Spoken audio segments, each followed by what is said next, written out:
Welcome back again, Mark. Oh my God, he's still an amateur. Yeah, I'm still an amateur. Still an amateur working on his headphones. I gotta get them all comfy and perfect. All right, cut, restart. No, you specifically said the reason I do this podcast is I don't have to cut anything. I'm gonna make the people watch me fiddle with those headphones. Yeah. All right. Oh yeah, I was telling you about fucking Isaiah's friends. Yeah. They fucking our friends. We're all like Xbox friends, you know? Yeah.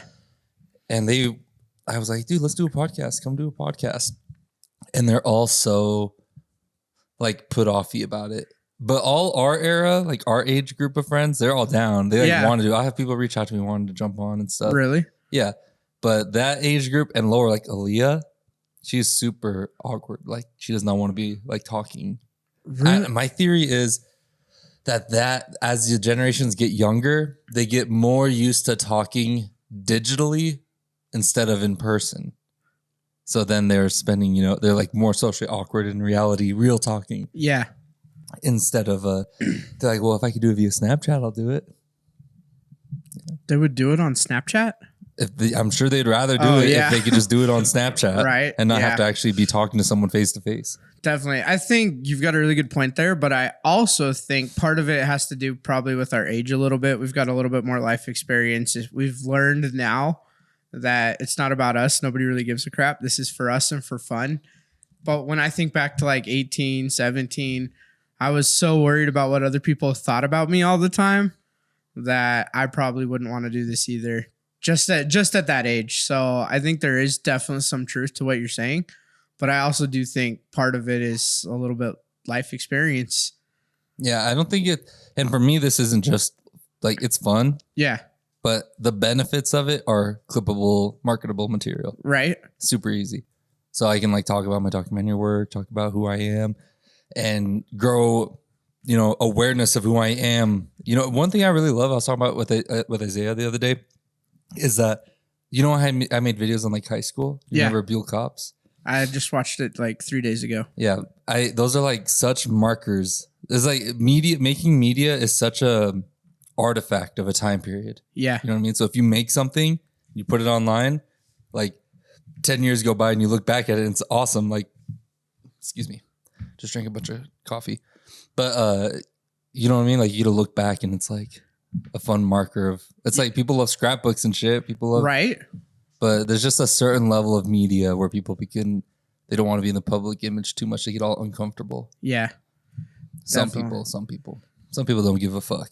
Or you're like me and you just rip your shirt off in front of everybody. Yeah, you just don't give a fuck. Well, we're like entrepreneurial life where, we're our own bosses. So it's easy to not give a fuck. That is true. But some people, I don't know if that's what's holding them back. I think some people are just kind of shy. Yeah. When I think of the younger guys anyways, they just seem like shy. I'm trying to think because I'm trying to decide, was I shy at that age or no? Because I would say yes, but I also went door to door. That's not like a shy job. Maybe it's not shy. And I remember in like maybe they every just don't give a fuck. Yeah, maybe. I remember like every school assembly, I'd be the one to volunteer, go do the fight song. Like I want to say I was shy, but I don't think any point in my life I've been the shy kid unless it's a pretty girl. But for me, dude, I've always been. I realized, okay, I've always been the guy making things and like displaying it out. You know what I mean? Like the Kiwi Loco, Kiwi Loco, the jingle. It's Kiwi Loco, right? Yeah, I remember the Kiwi Loco jingle. I forgot about that. Say that Kiwi Loco jingle. Kiwi Loco jingle. Really Kiwi fast. Loco jingle. See, damn, it's like jingo. Yeah, Kiwi Loco jingle.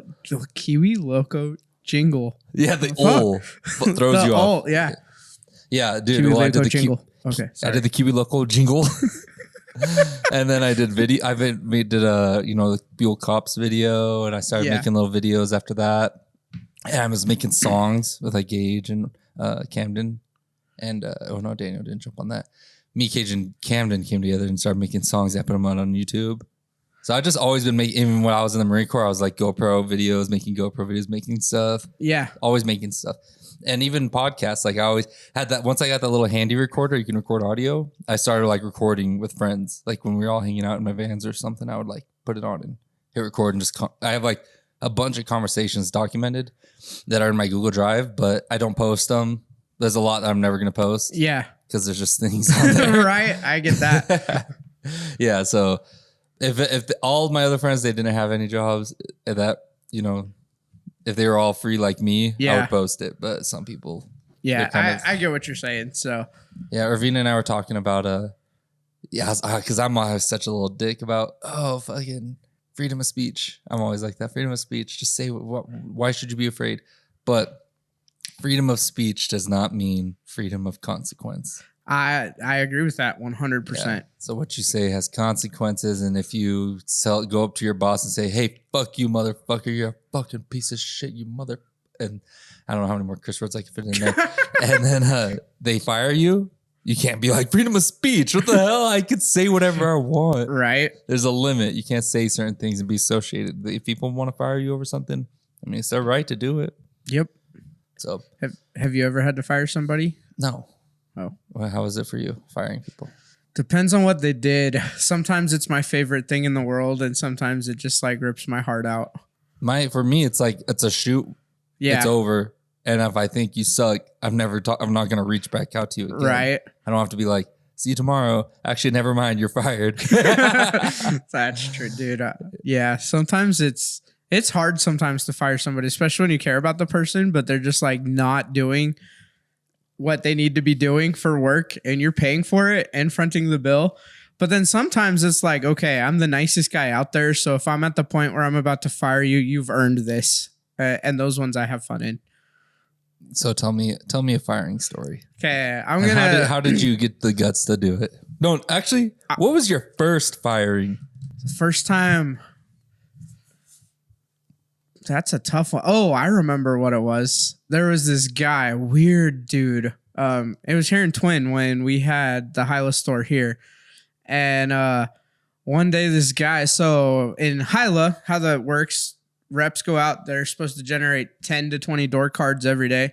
Then those get called, get like interested, and then you go and show the appointment. Well, I had this one rep who's like, I'm such a good salesman. You should hire somebody to get my cards for me. I only want to run appointments. And I'm like, that's not how this works, bro. Like, you have to go get your own leads, generate your own appointments. That's what I had to do. We all had to do it. And he's like, okay, well, he doesn't show up for 2 days. And then I get a call from Hyla North America, and he's calling, trying to buy Hylas from Hyla instead of going through me, the distributor. So he's trying to cut me out of my own business because he didn't want to go get leads. And so, of course, Hyla always calls and is like, hey, this is what's going on. And so I had to pull him into the office and I fired him. And that one was fun. Because I was like, okay, like this was a 2-second conversation. If you had come to me, we could have worked something out. I could have explained more, but this one, I'm sorry, you're just out of here. Sorry, bro. Sounds like an easy one. That one was easy. So, have you ever been fired? Once. Oh, really? Twice. Yep. Okay. First one, and if you've listened to the podcast, you kind of know half the story. It was when I went to jail for turning myself in. Oh my God. And I missed work that day. And so when I showed up, I was farming then, and it was the end of the season, and I was only employed through the season. There's like 2 weeks left. And so I showed up, and he's like, honestly, Mark, we're almost done. You didn't show up yesterday. I'm sorry that happened to you, but yeah, you're fired. And I went home and then went to the fair that day. So, nice. And then he called me the next spring and said, hey, Mark, I've actually been thinking a lot about it. We'd love to have you back out on the farm. And I started there really? February. Your farming days. So back when I farmed. And then the second time was also from a farm. It was right when like 2 weeks before I got married. I was at Smith Equipment selling, I don't care if I say the name, Smith Equipment selling farming equipment. And then I'd gotten a job here in Buell, so I wouldn't have to drive to Burley every day. Mm-hmm. And for a farmer. And that one I still don't understand. I was driving tractor for him. Everything was going good. And then one day he's like, can you go shut off this pivot? And so I went out there and he's got 15 pivot like boxes to control them all. And he didn't tell me which one. And so I called him and he's like, it's the south one. So I just guessed. And I guess I'd turned off the wrong one. And he came super ticked off. And he was just like, you know what? Get out of here. You're fired. Oof. He didn't even let me go to the shop to get my shoes. Like, because I was wearing irrigating boots. I went home in those boots. And I think he mailed me my shoes. Like, I was only there like 2 days. Little old guy. Like. Those Beale country boys, they get fucking angry. It was just weird. I was like, oh, okay, I'm sorry. And then I went right back to the watermelon farm the next day. It makes me think of that time Dylan's fucking dad. Yeah. On the 50-mile hike. Yep. Put a boot up Dylan's ass and was like, I should give it to you too, boy. He didn't say that to the white kids though. He just called me. He only called me boy. Dude, no, Dylan's dad was scary, man. I was like, oh, I worked for him. Yeah, I've seen it. Fucking that guy pissed me off. Yeah, such an ass. I remember one time we were out. I'm sure he's a very nice guy, but yeah, I like him. The experience made me go, damn, you're an asshole. Yeah, I've had those two with him though, but I don't know. I like Flint. But I've seen that too. I mean, I remember one time, what was it? Somebody had left like some trash in one of his fields. Like they were fencing his neighbor on the fence line and they had left like some T-posts and stuff. And he just came unglued. Like, here's this sweet little Mormon guy that I've never heard say a bad word. And then all of a sudden he's like, you motherfucker, like, here you go. And he's throwing T-posts back in the field. And it's that Mormon anger, dude. There's those Mormon guys that are like, they've been so good for so long, and they're not fucking, I can't hold the beast in anymore. You motherfucker. You know, I think you have a point, dude, though. I swear, there's like, because they're so, hi there, brother Tonge. How you doing? Are you studying your scriptures? And then when the things that you didn't shovel the snow right, when it snowed in on the church one day, and you fucking steam's coming out their head, and they're starting to fucking blurt out a little bit of curse words, and you're like, where is this? The fucking devil's in you, bro. Calm your ass down, dude. I remember one time, and I love this man. I just went and saw him a couple days ago, but Grant Lovelace. I remember one time. So much. He's so funny. I do too, but one time, this was the bad side of him. Oh, a couple times. But one time it was at scout camp. It was me, you, and somebody else were staying in a tent, and we slept in, and it was the last day. So this was before I did like staff or anything. This was just actual camp. And you and I had slept in. And so Dylan's tent was like already down. All the leaders were already packing up. It's like 7 a.m. So like I'm saying we slept in, but this was pretty average for 13-year-olds. Yeah. And so anyway, we wake up and I'm rolling up my sleeping bag and you're like trying to start taking down the tent. And Grant, I don't even know what I did, but because we were so far behind everybody, Grant just like grabs me by the collar and pulls me around the truck. And he like points his finger right in my face. And is like, you know what, Brother Tonge? You're what people call freaking lazy. And he just storms off. And it's a hazy memory. It's like, I'm working just like everybody else. I feel like I don't even remember. My hazy memory about that, like we were breaking down and you were still sleeping. I don't remember. I sleeping too? I think you and I both were sleeping and everybody else's tents were down. Ours was still up. But nobody came to wake us up or anything. Yeah. Oh, yeah. And so then he's just like mad because everybody's trying to get out of there and our tent isn't broken down. That's always that's always a thing after camping. Who's helping break down tents? You'll see who's a homie and who's not. Right. Because some people, they just want to go sit in the car. Yep. Jenna. Just kidding. I'm not Jenna. Yeah. Last camping trip. She went to the Jason car. Me and Jason are all taking down the tent. Isaiah's entertaining our dogs. And Isaiah was doing something. Oh, yeah. Yeah. Entertaining dogs. Which was good because we didn't want to run around. And then my wife is sitting in the front seat. That's not what he was doing, but we'll call it that. My first time being fired and only time being fired was in high school at McDonald's. Do you know I got fired from McDonald's? I thought you quit. I didn't show up. Yeah. I gave him my leave of absence for football. It was about to start. And my junior year, I went to wrestling and I quit because I got a job at McDonald's. Yeah. And honestly, I mean, I started getting money in and stuff. So I was like, the job work is more important. But also wrestling's just not a good time. Yeah. It's shitty. But I'm sure it was my kind of escape route as well. At the time, I was very weak-minded at the time. And then the next year, I was like, you know what? I'm fucking going balls to the wall and going to be a disciplined person. And I didn't miss a damn thing for football season my senior year.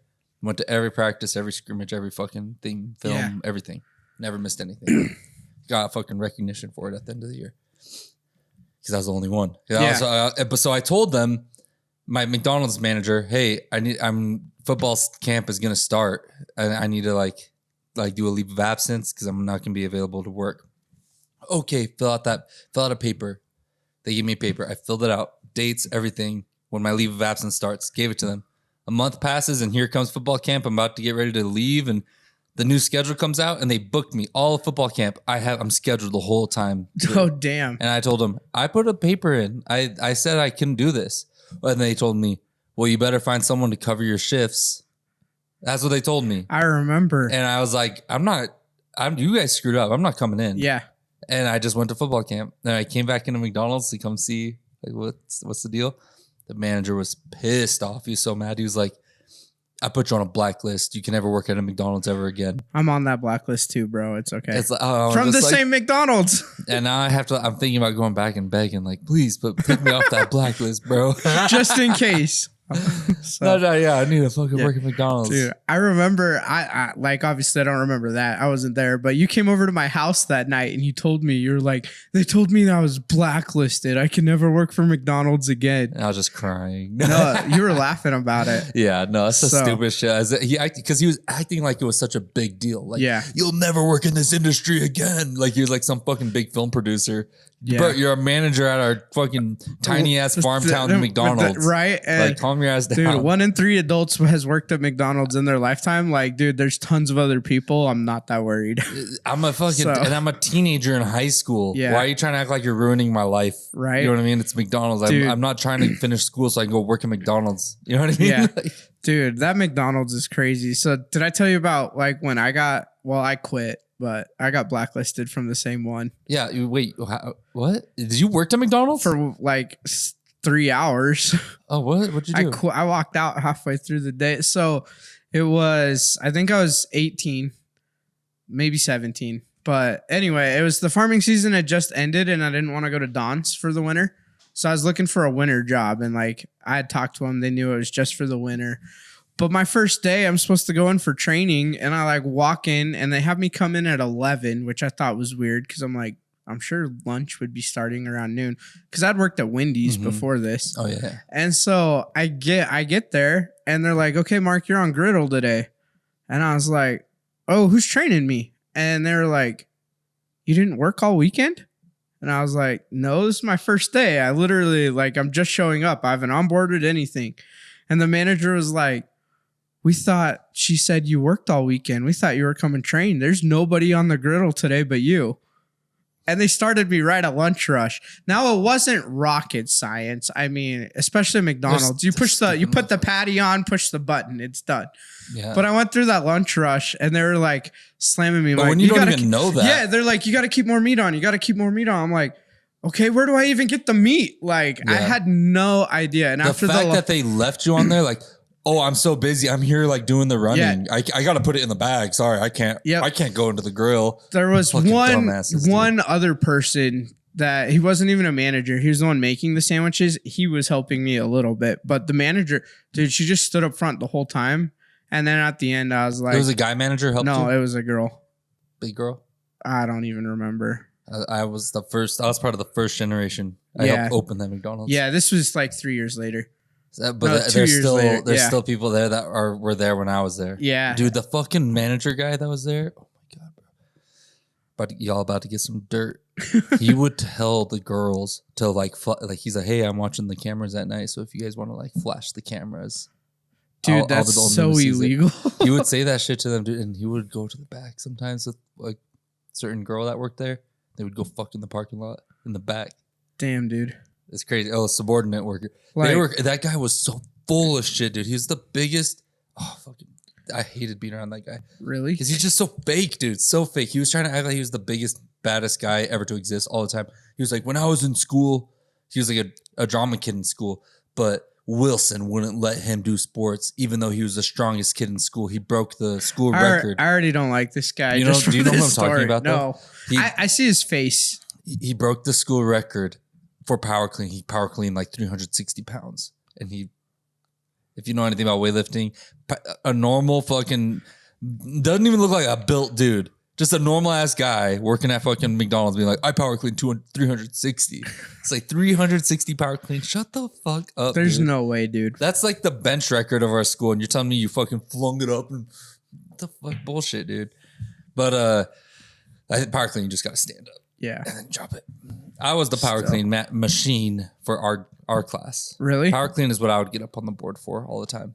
I don't know if it was because I was tall, so I could just like drop low and do it. I don't know. But power clean I was good at.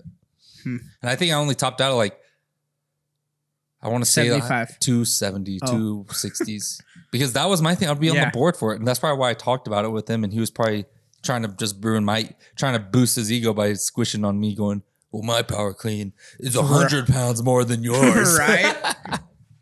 I fucking hated McDonald's so much, dude. Yeah. I had acne, just busting out all the time. Dude, I could never work fast food again. I've worked 3 of them, and I just can't do it. Boom, boom, boom, boom, boom, boom, boom, boom. Just beeps everywhere, dude. I would have nightmares of fucking beeps. Yeah. Beeps. Oh, this is ready. Beep. Oh, nuggets are done. Beep. Oh, fucking cheeseburger. Beep, beep, beep, beep, beep. Oh, switch out the fucking trays. Beep, beep, beep, beep, beep. Oh my God. Dude, I remember you were working there and I was working at Wendy's at the same time. Because remember our kayaking trip? Well, the one where I was fucking Captain. I had a Captain America that shit. I don't think Captain America could have done what you did. You pulled a waterlogged kayak and my fat ass clear across the river.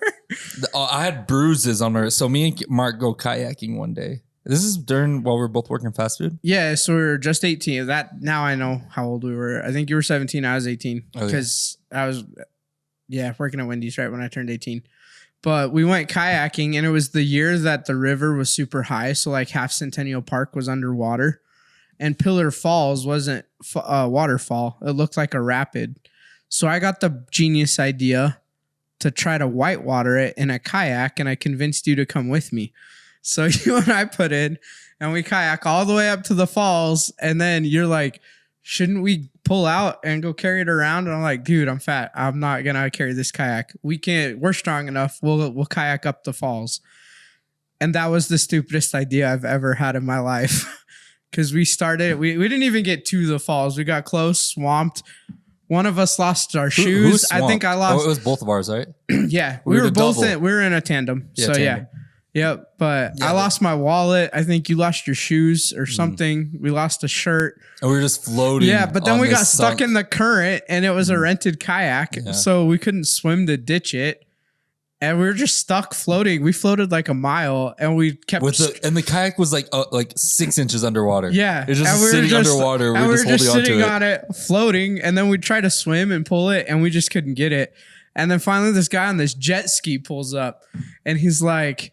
what if I tow you guys in? And we're like, okay. And so he throws a rope and you grab it and you start to pull. And he's like, I'll pull, you guys push, and we'll slowly bring it in.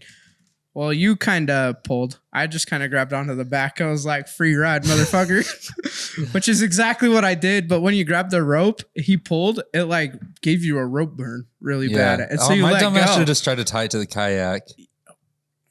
But we didn't do that. Why didn't we think of that? I just grabbed the rope and I grabbed the kayak. And you were supposed to be pushing on one end of the kayak. Well, after you got the rope burn, we ditched the rope and then you just grabbed straight onto the jet ski and straight onto the kayak, I think. Oh, and then he started going. I just remember my rope burn, and you like, dude, I still see your face. It was like red. You look like Hercules, no joke. Like you were just stretched out.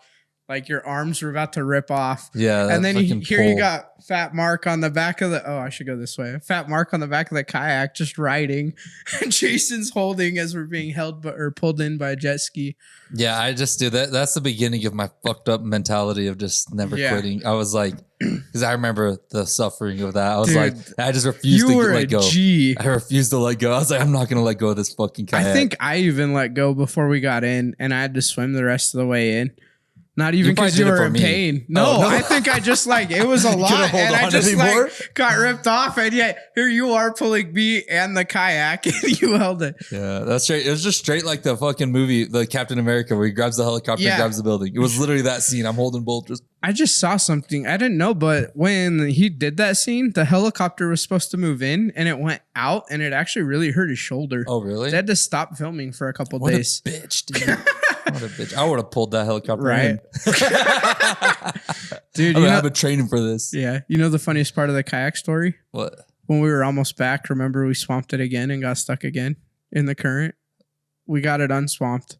We paddled almost all the way back, and then we flipped it again and couldn't get out again. Oh, because it was storming. Yeah, it started storming, yeah. and then the guys had to come out and grab it from us, and then we swam in. Yeah, it started fucking storming like crazy. Bad day to go out. But I don't know why I remember this so well off of the food, but after we went to Wendy's, because I worked there, and I got a discount. And we got Baconators. And I remember you being like, dude, I wish McDonald's had burgers this good. This is fucking amazing. And you're eating it. And I was like, really? I'd rather have a McDonald's burger. And then we started talking about how it's like when you work with the food, you don't want it. Yeah, you get sick of being around it. Yep. So. Yeah, fuck that, dude. What was your least favorite part about Wendy's? I actually really liked working at Wendy's. Probably the pay was my least favorite part. But I put on a lot of weight at Wendy's because the discounted food. Not only discounted, the dude was pretty cool that owned it. If he liked you, he'd come up to you and be like, "It's okay if you steal a chicken or nugget or two during the day. I don't care." And so that turns into fucking 6. I probably it was probably 20 or 30 a day. Like I literally after lunch rush, I would grab a chicken nugget, take some honey mustard sauce, put it on, eat it. Go do something. You'd get all saucy on it and everything. Yeah, then I'd go back, get some honey mustard sauce. I would probably down 20 to 30 chicken nuggets every day while working. My managers at McDonald's weren't cool like that. They were like, they did not let you eat. And I remember one time I grabbed a nugget, dude. It was a slow time. Like a rush just ended and it was a slow time. I was just sitting there and I was hungry and I opened up the tray and grabbed a nugget and threw it in. And right when I threw it in my mouth, one of the supervisor ladies came around and said, "Jason, the manager wants to see you in the office." And it was in my mouth. And I was like, oh my God, he just watched me do that on the cameras. Did he? And I chew my food and swallow it and get there. And I'm like, "Oh, you want to see me?" He's like, "Yeah, come in. You're in trouble." And I was like, what a dick. I would never start a conversation like that, even if they are. Yeah. And then I sat down and he's like, "No, I'm just kidding. You're getting a raise." It was my quarterly. Is that really what he said? Yeah, okay. He didn't even know I ate a nugget, dude. I was in my head the whole time. That's not true because I do that all the time to people. If I'm gonna give them good news, be like, "Hey, we need to have a serious talk. I need you in my office right now." And they always come in. "Am I in trouble?" And I'm like, "Actually, you did this. You got this award or something." Yeah, that's what he pulled on me. So, and the odds of him doing that right when I just fucking threw a nugget in my mouth. I was scared. Yeah. Well, I remember one day I knew I had crossed the line when the manager came up to me and was like, "Mark, it's okay to have a couple of chicken nuggets, but can we limit it to like less than a 10-pack a day?" Oh my God. That was a real conversation. Dude, I would close. Did you close? What? Did you ever close? Were you a closer? No, I was always opening because I was already out of school. Because I was homeschooled at this point. I had already dropped out. So I usually opened from I usually worked from 8 to 5 or 9 to 5. Yeah, I was a closer. Yeah, that closers. Yeah, closers hate openers, dude. Yeah, fuck you, dude. You guys just wake up and fucking dirty all our dishes.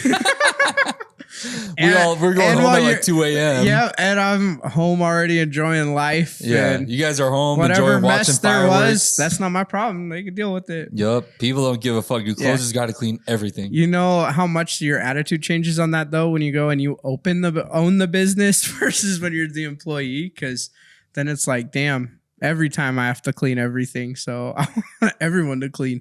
What? When you're the employee, like that mindset, you don't care. Because it's like, oh, that's night shift's problem. But then when you go open a business, you're like, no, it's always my problem now. I always have to care. Yeah, well, they still clean their breakfast shit. At least McDonald's, they had different dishes. Yeah, so they had there's always dishes happening. Yeah, throughout the day. I don't know if that's how it is in Wendy's. Maybe they just use the same shit all day there. But I never had to clean dishes at Wendy's, so I wouldn't know. Yeah, you had to wash dishes all the time in McDonald's all day. But the thing was, at the end of the night, you had to scrub the floors, clean all the grills, and you'd clean grills throughout the day too. But yeah, I never had to do that. I literally was just the sandwich maker. I'd show up, then I'd stand there. I never did griddle anything. I literally just made the sandwiches. I was really quick at it. Plus, there's a girl I liked at the time that was on the griddle, and I was not volunteering to leave that spot. Yeah, dude. I would at the end of closing though, I would like when it's 5 minutes left till we close, and you would cook to order. Yeah. I'd just cook a batch of nuggets. Really? Throw in a couple cookies. Yeah. Oh, they didn't order it, so this is gonna get thrown away. It's okay if I just throw it in a bag and take it home. That's smart. Yeah, that's how I do that shit all the time. I start getting fat. Start getting acne everywhere. Dude, I just can't stand fat people. Yeah, it's just like bro, you're so undisciplined, so gross, so lazy. I don't want to look at it. Just like, can they just like disappear? Yep. 1 second. I'm still pissed off. I'm still pissed. Oh, now I'm really pissed. We'll just go like this for a while. Oh my God. Freeing. Nice, dude. How you feeling? Oh, so yeah, we just finished the carnivore diet. 258.8, dude. Oh, did you? So we're midday. What last time we weighed you was a week ago? Yeah, 262 point something. Okay, let's go find out. What I did 258.8 right today? Yeah, this morning. No, not at your house. Scale. I'm good because I just picked that at McDonald's. I don't want to see. What'd you eat at McDonald's? What? What'd you eat at McDonald's? Like a 20-piece chicken nugget, 2 mini cheeseburgers, 2 mini fries. What do you do? Damn, dude. I just discovered the $3 meal. It's like you get a small fry, a drink, and a burger for $3. Get 2 of those and a 20-piece chicken nugget. You're so stuffed at the end, but it's like pure happiness. But that was my breakfast after that breakfast taco. That was just like, is that just like your reward for making it through the carnivore diet? So we did carnivore diet from most of June, all of June. Yeah. And it's July 1st today? Yep. Yeah. Today's the 1st. Yeah. And so we fucking broke it. I ate some cookies. I had like a crazy sugar rush. My fucking heart was pumping out of my chest. But really? I'm excited to stay clean because I want to get ripped, dude. Yeah. This morning I ate those breakfast tacos that I sent you the picture of. And then I went and played basketball. And then I was hungry after. And I was just like, there's McDonald's drive-thru. So I went hardcore on it and then went back to the house and then started reading my journal and stuff and my goals. And I was like, damn, I shouldn't have done that. I really need to commit. I said, this was my summer and I don't want to get it back. And then that's when I was like, still doing it, but I'm just adding in fruits and veggies. Yeah. Paleo. So, yep. Paleo style. Yep. But I mean, it's not even like, so we got to think of a new challenge for July. And we're thinking working out every day. Yeah. Everyday workout. Dude, you going to come to hot yoga or what? The problem is you go on Sundays, and that's the one day I'm going with Jenna. So my wife, if you watch this, I would love you to come here because then I could go to hot yoga and you could come with me. There'd be a hot woman at hot yoga. Yeah. Yeah, dude. Hot yoga is a bitch, though, dude. But, I mean, you're going to hate your first time, but it's just finding that balance. Right. Oh, you feeling uncomfortable? No, my titties are getting cold. Straight up. Just stick them under your armpit, dude. A little longer. I'm going to start perking a little bit. So nice. Get uncomfortable. I would be more comfortable without any clothes. You were all uncomfortable at first, remember? Yeah. Isn't it crazy how like the mind works on that though? Like you do something like I was so scared of roller coasters my whole life. And now, I can't get off of them. Yeah. You're going back to Lagoon again tomorrow. Literally every time I've gone to Utah, I've gone to Lagoon. I literally went to Lagoon and rode 3 roller coasters before going to work the last time I was there. Want some of this? I don't. You don't like Zyn? I don't like Zyn. Have you had it? Yeah, aren't they the little nicotine patches? Like pouches in you put in your lip? Yeah. I don't know why. I feel like they're got too much nicotine. Anytime I've tried one of those or a patch, I get sick. How sick? Like I just get nauseous. Like I feel like I want to puke. Oh, you got your vape? Of course I have my vape. All right, I'll save these. Let me get a rip of that. I was actually going to rip it earlier. I don't know if you saw me grab it and then put it here. And I was like, oh, we're on camera. Never mind. Right. And I put it in my pocket. Smoke vape cloud contest. I have to do it like this. When I was in India, my friends, you know this. Yeah. But my friends Kuba Ram, and Masala Man and Uncle. We just call him Uncle. How come we have such lame names? Yeah, in right. White culture, like those are badass. Well, the other guy's name. His name's not. What the fuck? Ted. It's like. It's a basic ass Indian dude name, but it's a very common name. But we just called him Masala Man. A Solomon. He wanted masala as a spice. Okay. He was the fucking homie with the spices. Okay. But he's the one who brought us, Yeah. like, you know, Indian cannabis.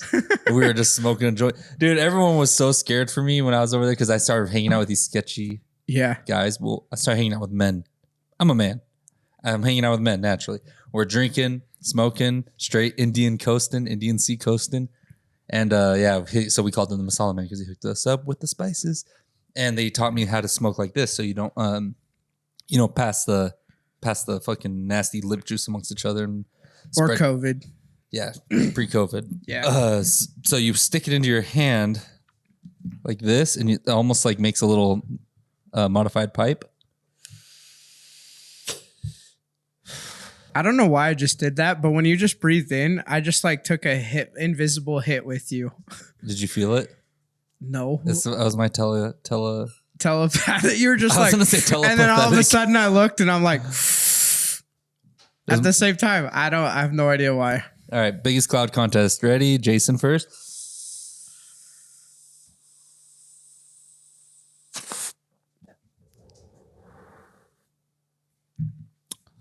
Give that rating 4 out of 5. Whoa. I'm Nick Buzz like crazy. Oh, you are a little cheater, dude. You're trying to blow it not out so that it just accumulates right in front of you so it looks bigger. Dude, no. Well, holy fuck, dude. I'm Nick Buzz so hard. I didn't even feel it. But yes and no. So yes, but not because it's bigger. I like to watch the smoke fall. It's like the satisfying part of it. Just like, and guys, we just lost Jason Turner on the Jason Turner video podcast. Dude, do I need to change that name? Should I just call it Jason Turner podcast? Sure. Oh, of course I should. I'm gonna fucking change that name right now, dude. We're going into the podcast settings and fucking. Oh no, I'll do that later. Yeah, do it on Anchor later. I'm doing that right now. Let me get some work done real quick. All of you guys. Also, I got a video to edit, so if you guys don't mind. Yeah, we're live streaming now. Like just. Oh fuck, dude! Really? I'm dizzy, dude. I'm dizzy. Dang, dude. That's great. Fuck it. I need to quit these. I've told myself every month for like 4 years now. Yeah, you need to quit those. Yeah. I got rid of mine. Oh, I bought one. I've only bought one in my whole life. And when I stopped smoking the ganja, I started smoking that a little bit. And I was like, damn, dude, I felt like I was getting like gunk on my sinus, like roof or whatever in my mouth. And I started feeling not like sick. My stomach started feeling sick throughout the day. Dude, I get these in Nevada where it's legal, so I'm going to say it. The little carts, the THC carts that you can get for your pens. Mm-hmm. I don't use those anymore. I won't use them because I don't know why, but if I hit one of those pens, I get like heart palpitations. It feels like you're popping why can't I think of it? Bubble wrap. Like in my chest every time I start using those. But you know when it happens, it's weird. It's never when I'm doing it. But you know how I love to sing Disney music and you get big breaths. But so when I'm driving in the car or singing in the shower or something, if I'm hitting those, I'll take a big breath to sing and that's when I get it. And I can't hold out the note. And so I quit hitting those. You know what we should do? What, you want me to sing a Disney song on here? Because you played the flute last time? No. I don't want to hear your fucking nasty voice. Let's do a breath holding contest. Okay. I've always been holding my breath. Like I've always been a weirdo about holding breath, huh? I used to do it all the time. When you were a swimmer? No, when I used to sing because I don't want to hold out notes longer, but I haven't done it in years, so I'm curious. First thing you gotta do. How are they gonna know for cheating? Well, it's on integrity and it's between me and you, so don't cheat. True. Okay. Right? They don't need to know. This is me and you contest right here. Ready? So first thing is discharge all the air. All right.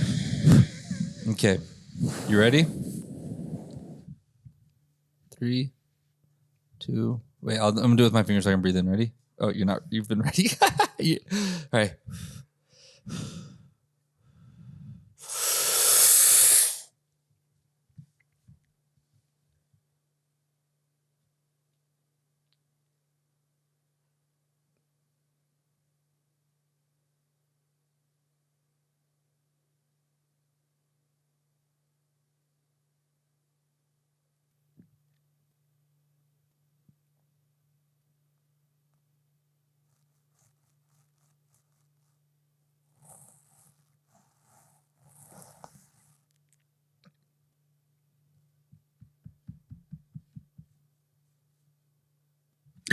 You win. 35 seconds. Dang. Good stuff. That makes sense though, because usually when I take a whiff on certain things, that depending on who you talk to, I've heard it go either way, but I tend to believe through experience when you hold it in longer, it does help you achieve more. And I usually count to 30, so it makes sense that I tapped right after the 30 seconds. The thing is, dude, you can go longer. You have to get past that panic phase. I wasn't panicked at all. I actually felt really calm and like it was no big deal. 30 seconds. No, it was all of a sudden I was like, because I thought of something and then you looked at me. I was like, crap, he thinks I breathed. And then I was like, I thought you were about to break. I'm out. Dude, imagine we were super good at holding our breath. And we just had like fucking 5 minutes of dead silence. Yeah. Did you ever hear about that guy that like got himself up to 8 minutes and he became like a free diver? Dude, like he could hold his breath like 8 minutes and he could dive deeper than anybody until he died from pulmonary edema from diving too deep. I was gonna say those Titanic guys. There's a guy on there who could hold who was the world record holder of it. Actually, he's still holding his breath now. Well, if it makes him feel any better, the French just called off the search, so we better keep holding it. Oh my! Wait, didn't they find shit already? Yeah, they already brought the sub back up. A French robot went down and picked it up. Yeah, what do you mean they called off the? Oh, okay. Yeah, they called out. If he's down there holding his breath, nobody's coming. He's still holding it. He's gonna wait till they rebuild the next sub and take 5 millionaires back down there. Anytime you're out in sea and you see a bubble come up, that's him. He's down there. Dude, it kind of hurts to laugh. Oh yeah, dude, tell us what happened. So right before Mark got here, he's dealing with a fucking injury. He was gonna come. He's like, actually, dude, I don't know if I can come because it only hurts like when I take a deep breath. I'll have to call that guy back here in a second. But anyway, so I was pulling up we were moving a fridge. My sister Jessica bought a house, and my parents have 2 fridges. And so they gave her one. So we're taking it out. We're putting it in the truck. And I wasn't even helping. I was detailing a truck. And then my dad was like, we can't lift this. Can you come help?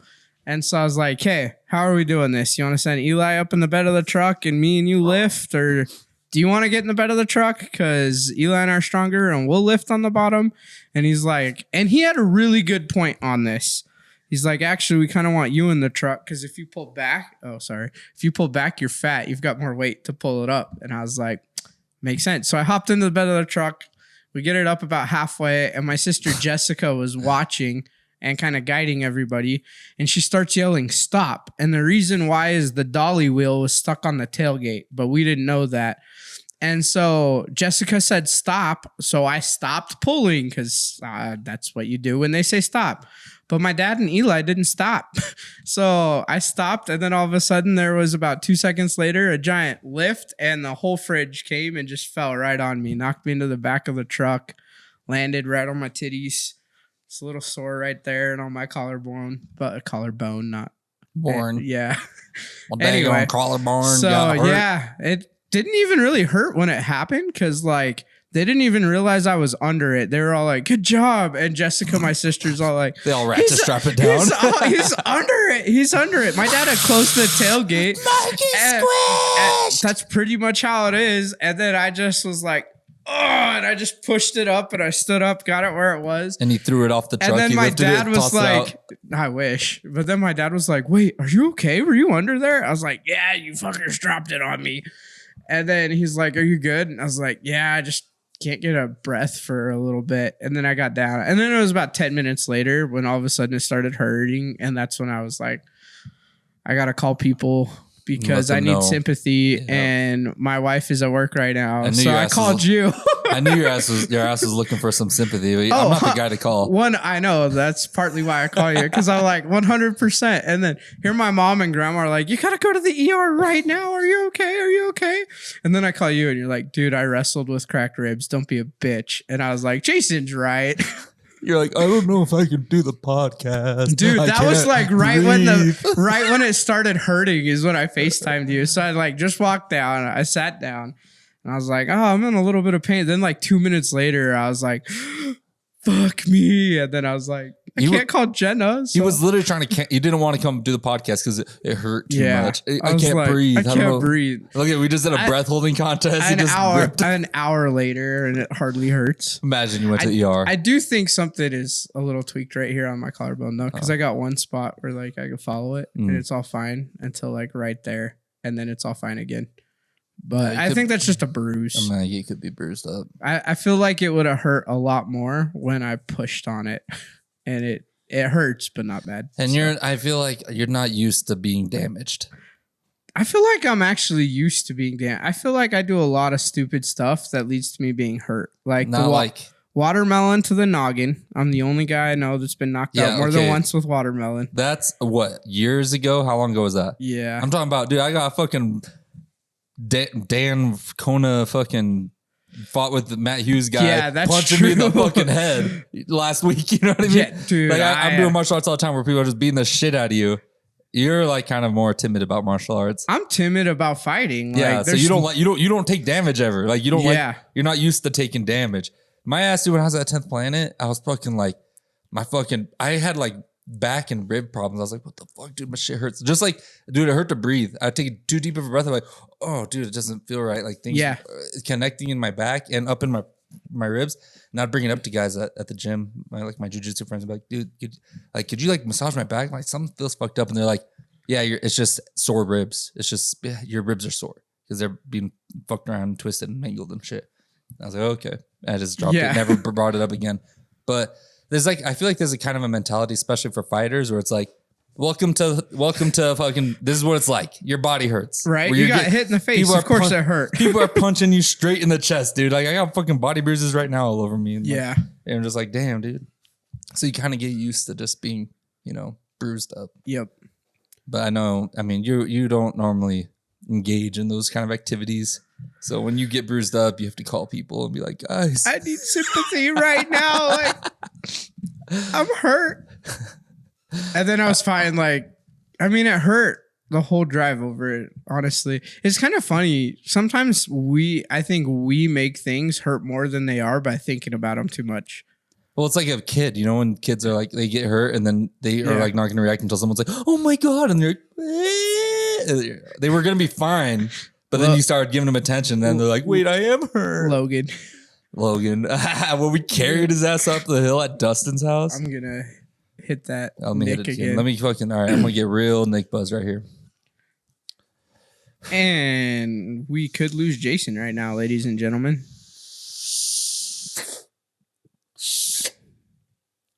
Damn.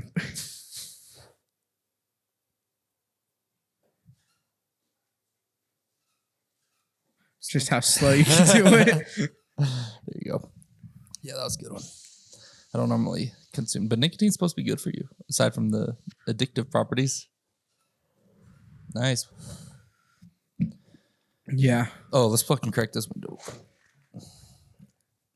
There we go. Is Irv gonna get mad if we're vaping in here? No. Well, because it's kind of evident now. Don't matter. Yeah. It's fine. It's just allegations. We're not fucking actually. It's just allegations. As we're on camera. Yeah, it's just not real. It's actually special effects, guys. I was gonna say AI edited it. I mean, that thing is literally just a prop. There's nothing to that thing. It's empty. It's been empty for a long time. Yep. I'm literally adding this shit in post. How'd you get, dude? You're a good actor then for the Nick Buzz. Yeah.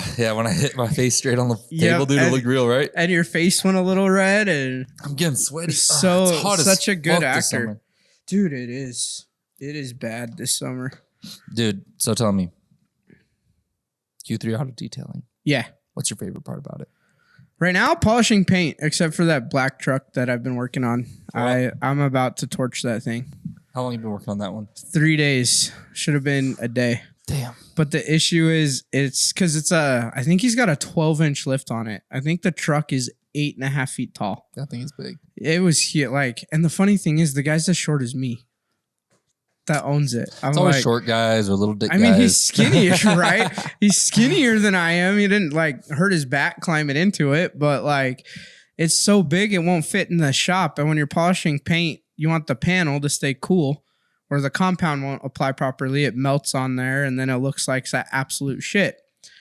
And so we detailed on it all morning in the shade because it won't fit under the truck. But even in the shade, after about 11, it was just too damn hot. That compound wasn't going. It like stopped me. So now I have to go do it either late tonight or early Monday morning, finish the roof.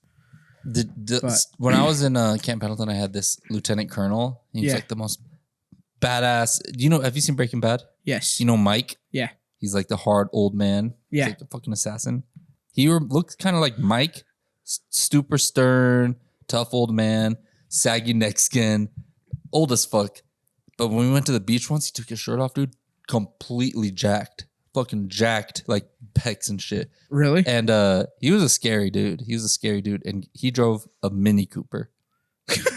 And dude, and to this day, I look at Mini Coopers as like a badass car. Yeah. Because he drove it. So I associate Mini Coopers with the badass jacked lieutenant colonel. Some people really love them, but I'm not a Mini Cooper fan. It's like, I feel like, there's people who just fucking love cars, but I guess once you got the money to buy whatever car you want, go ham. But yeah, I've always been a practical. When I came back from Okie, I had like 16 grand, 17 grand saved, and I was going to buy a car. And the first thing I was going to buy was originally a Stingray because it was cool. Yeah. And then I decided not to because it wasn't practical. And then I was going to buy a Dodge Challenger because I wanted to be like fucking Vin Diesel. Yeah. And then I was like, you know what? I'm an outdoorsy guy though, and I bought a Toyota Tacoma. You made the smart choice. That wasn't really, 4-wheel drive. Yeah, it wasn't 4-wheel drive, and that's when I learned my lesson. We got stuck out there that one time. Sliding, yeah. Yep. I got stuck a lot of times. Really? Without 4-wheel drive, you're fucked. Yeah. You feeling tired? No. Why? You've been yawning this whole fucking podcast, dude. Oh. Well, that's... Oh, is the other things? Yeah. Okay. Yeah, I'm not tired at all. Oh, I figured it'd been a long day for you. Been out there detailing and shit. No, I feel bad. Angela, I need to take her out to dinner or something because I had to deal with some other work stuff for Hyla this morning. Yeah. And Angela went and detailed the whole truck today like a G. Why you gotta fucking take her out to dinner? Why just pay her? I am paying her, but she just went above and beyond. So. Extra reward. Yeah, it's like that dog trick. You give the dog a treat when it does something good. Oh, yeah. And Angela's going to listen to this podcast, so I'm going to make sure we're paused right here. Angela, do you want dinner or do you want more money? You want dinner. You still be in hindsight. You're like, what the fuck? You could have gave me more money? Right? I'll go get my own dinner. So... I feel I would do that too all the time for crew. Back when I was like smaller, working with local people here a lot. Yeah. For commercials, I would bring crew people on. I would go, you're trying so hard. Fucking trying so hard. I can't wait to watch that on the camera later when you throw it up. Me trying not to yawn. My face. Yeah. The way these fucking AI edits is you got to make noise. So maybe you won't see it. As soon as I'm done with the fucking footage, I delete it. So there's no going back. Yeah. There's literally no going back and salvaging. So with whatever the final export is, that's the footage we got. So you probably won't see yourself yawn. But what was I saying? I have no idea. Talking about Angela wanting money. Yeah. Yeah. So we're guys gonna go to dinner? I have no idea yet. It won't be today. Tonight. Oh no, you're going to Utah. Hey, you're going back to Utah. What time are you gonna head out after this? Yeah.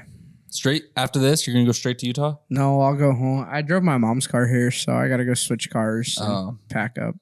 And then no Colorado either? Nope. Nice. I'm not gonna go. Yeah, did Nick get there already? Yep. Nick's there. Is things getting squared away? Yep. They are. Oh yeah? So as far as I know, he showed up, so I quit getting calls and stuff. So I don't know if you mind talking about this, but you had business issues with one of your businesses in Colorado. Yeah. Because people aren't.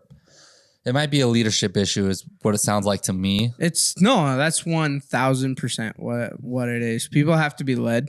Yeah. So well, I mean, yeah, but you also set in a leader. It sounds like the leader you guys appointed is failing. Yeah, I don't know why, and this isn't just for business. This is just a life principle.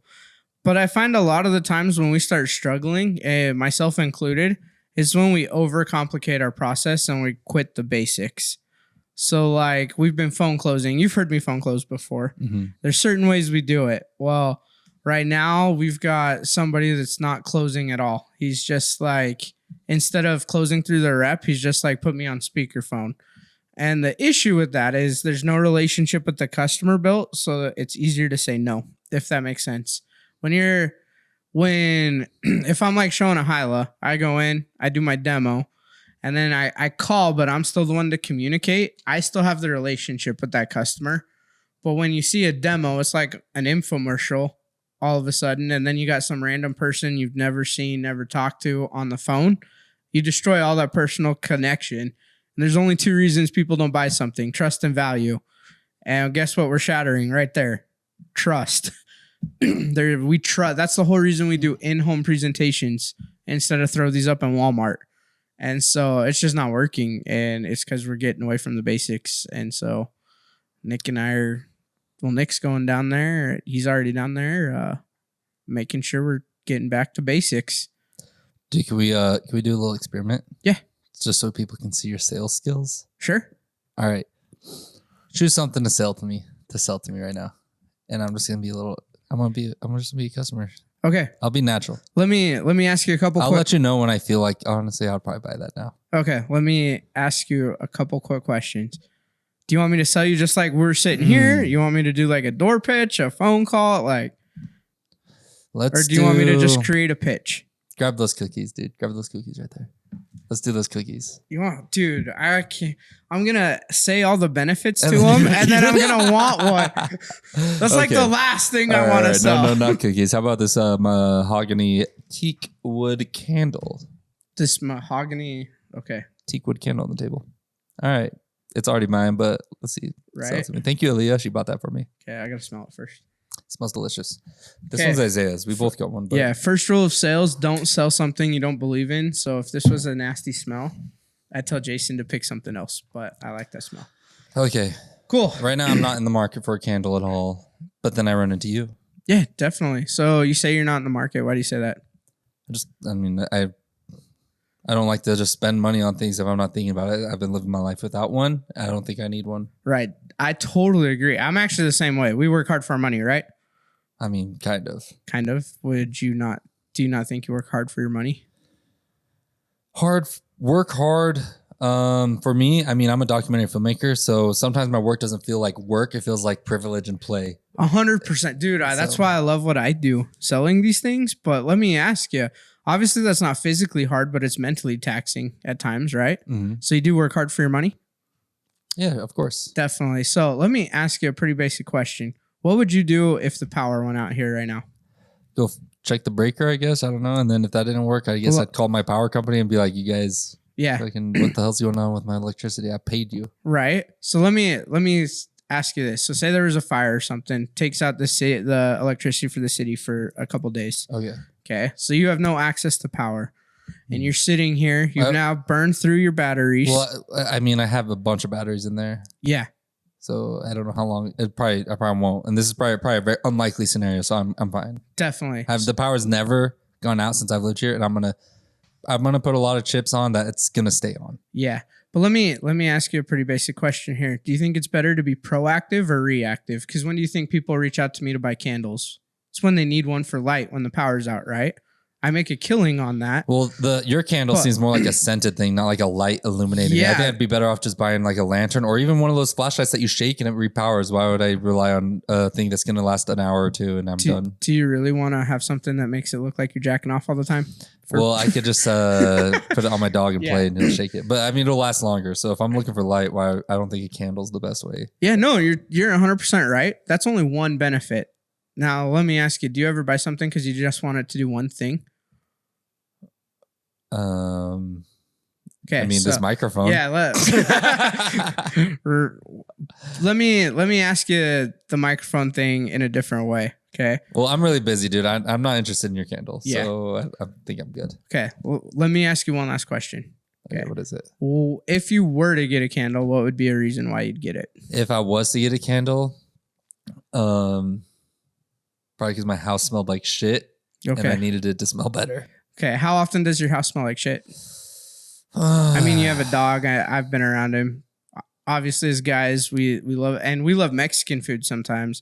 Obviously, we know we're going to make some smells, right? You're saying I smell like shit? Sometimes. This house smells like shit. It's okay, dude, because I smell the same way. I don't want to touch you. You look like you smell like shit. You can do the high five. Trust me. That's close enough. Okay. Right. But obviously we want to get rid of that. Plus your wife's really going to like the smell. Let me how much for it? Oh, I'll tell you at the end. Don't worry. But why don't you smell that real quick? I need to go. I have things. You're pressed for time. Yeah. I get it. I'll be fast. Smells good. I like it. It smells good? Yeah. Okay, cool. I just don't need one right now. So. Yeah. Well, the truth is none of us ever need one. What do we really need? We only need food, shelter, and water, right? But if I go to your house, there's tons of stuff that you have that aren't needs or wants. So let me ask you this. Would it make your wife happy to not have to smell your stink every now and then? I guess. So for $25, is it worth it to stay out of an argument later to just light a candle to get rid of that scent? Well, maybe I just $25. I could just go $10 and go buy flowers. Perfect. So the cool thing is $25 is for the two. But I can give you a little bit of a discount. This is $12.50, but we can do 10. All right. Perfect. I'll buy it. Honestly, secret of sales just keep going and going. Even like if you guys notice, some of those questions were pretty awkward. I didn't really have points to them. I was just trying to buy myself time to think of how I wanted to take it next. And why'd you want to do the high five? What was so important about the high five? Well, first sign of commitment. So to get somebody, before I go for a close, I want to get somebody to do something that I want them to. It's my first yes. So how about we do a detail pitch? A detail pitch? Yeah, that's your mastery right there. I would say Hyla's my mastery. Okay, detail's pretty good, but we don't have 2 hours for me to do a Hyla demo. Oh my God, fucking Hyla demos. I give you a 30-second elevator. Who has time for this shit? Well, everybody does. It's because people don't have, bro, once someone came to my house, a sales guy came to my house, I would be like, I don't know. It's just, well, I guess, dude, it's all such a process. Because if you look at the middle, it's like, I would never just let a fucking dude be selling me shit in my house for an hour and a half. Yeah. But I guess you had to work your way to that point. Everybody. From the door. Well, guess what? Nobody wants the sales guy in their house for an hour and a half. Nobody. Matter of fact, we tell people when we call, we say, hey, we're going to be there 30 to 45 minutes, depending on questions. One, this is how we say it's not a lie. I know I'm going to ask tons of questions and this is going to go an hour long. Okay. But then I'm pretty upfront when I tell them, hey, while I'm here in your house, my job is to make you laugh. I kind of look like Fluffy, right? At least I did before I had the beard. My job is to make you laugh harder than him. I'm going to be a couple hours, but don't worry. I'm not going to pressure you to buy. I'm going to ask you one time at the end if I'll take the yes or the no, but I want to come in and have fun because at the end of the day, I'm here to make a friend. Whether you buy this or not, I know I'm going to sell 1 in 4 demos. So if you don't buy it, that's fine. I know you're just not one of my 1 in 4. So let's just have fun. Who's going to tell me no to that? Yeah, I mean, people who got shit to do. If I was editing and someone knocked on my door and I was like, bro, I got to fucking go edit. Yeah, for sure. Hey, that's easy. I just say that's an excuse. So people, when something's important to them, they will make time for it. I say that every time. Every demo I've ever gone in my whole career, and I run the longest demo in Hyla. I'm usually 3 hours. Almost every demo, I walk in and they say, how long is this going to take? Anyway, we could just call your boss and say we did the demo and you leave the gift because I don't know. Can we do this in like 15 minutes? How long? And it's always funny to me that before I've even started, we're usually half an hour in just on bullshitting and making them my friend. And once you do that part, once they care about what you're talking about, which is like for in Hyla, air pollution and why it's important, people don't care. I've had people die in a demo and they still let me finish my demo. Like people will make time for what's important to them. So as the sales guy, it's my job to make them see the value in it. So if somebody doesn't see the value in it, I'm not doing a good job communicating, I deserve to be kicked out in 15 minutes. Also, I feel like it's also your job to refuse to take no for an answer. 7 no's to a yes, baby. That's actually a literal stat. Yeah. On average, it takes 7 no's to get to a yes in sales.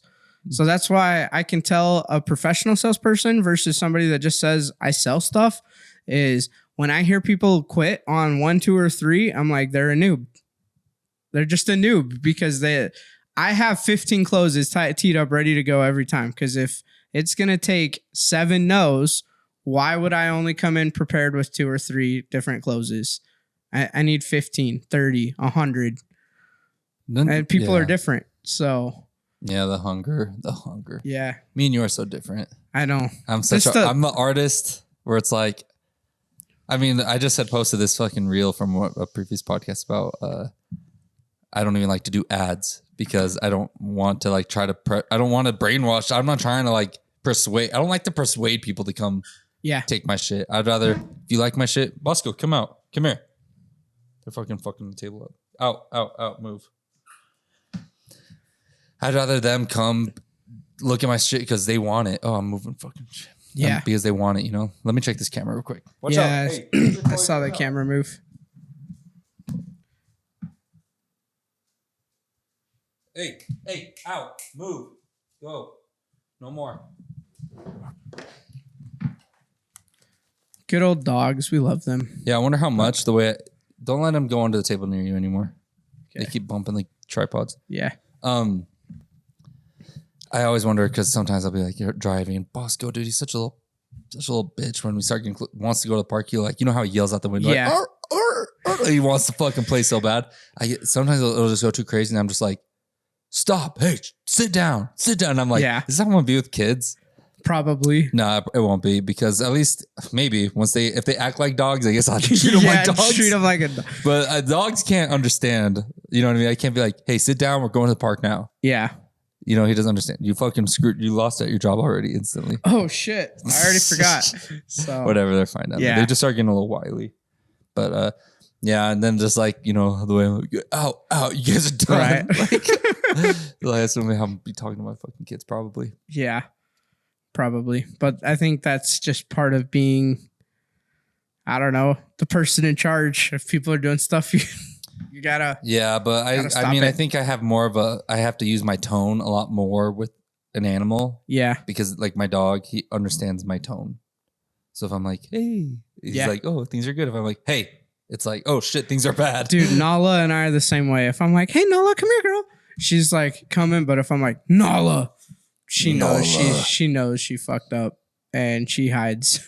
Yeah, so like you can literally just. That's why I'm like, you don't gotta hit your dog. Yeah, you can just like. I haven't had to hit Nala. I mean, I think dogs are like kids. I'm not against spanking kids. People can judge me on that. I don't give a shit.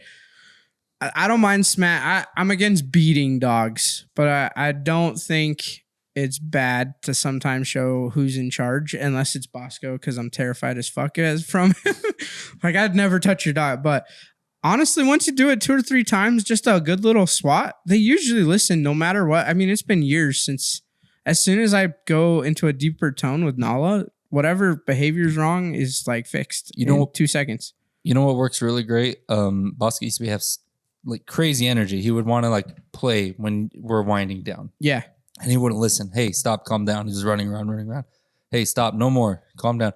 And he wouldn't. And one thing that would work, fucking jujitsu his ass, dude. Just hold him. You just get into a point. And I realized I saw a video where the dog whisperer literally does this trick where he like, you control them and they can't move like until they finally are fully submissive to you.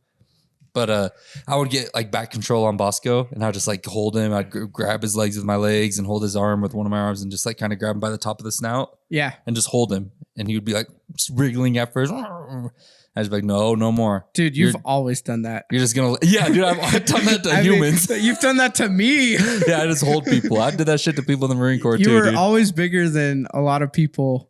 And so I remember, do you remember Anthony, the foster kid that stayed with us? Yeah. And he came over and we all spent the night at your house, which by the way is against state rules. So sorry, Mom, if you go to jail over that statement. But anyway, we spent the night at your house once because I think we had wrestling practice. He was wrestling, we were wrestling. And he just got mad 1 second and you just like grabbed him and pinned him. We were on the tramp. And I remember him trying to like get out and you just held him for like 10 minutes and you're like, I'll let you go when you come down. I'll let you go when you come down. And you're like saying it like that, like kind of teasing him. And he just wouldn't calm down. He kept like trying to fight you. And you just held him for like 10 minutes. It's so degrading. Until he calmed down. So degrading for people, especially when they're already mad. Yeah. And then they're being pinned and they're like, I'm going to fuck you up. What do I do? Yeah. They can't do shit. You're just like, well, maybe I should calm down. This guy could literally beat my ass if he wants to. Yep. But wow, so I was in one of my stories in the Marine Corps. We were drinking in my barracks. We had this lounge in the middle in Okinawa, Japan. Yeah. And we're all drinking and partying. And this guy, his name's Borlog. And he's like very, very like macho-y kind of guy, at least at the time. I'm sure he's a cool growing up. We all grew up. Yeah. But he's very macho at the time. He's like, I'm for sure going to prison after the Marine Corps. My dad was like a Hell's Angel guy. You know, he got like a giant back tattoo. He's really into Sons of Anarchy. Yeah. And he's just always trying to put on a show that he's like a tough motherfucker. And we're partying. He was mad at one of our friends. His name was Proof. And he was a little weakling. Proof was just a little softy. And always getting injured for everything. I fucking hated him for it. But you're a good guy, Proof. But I remember Proof like threw something at him.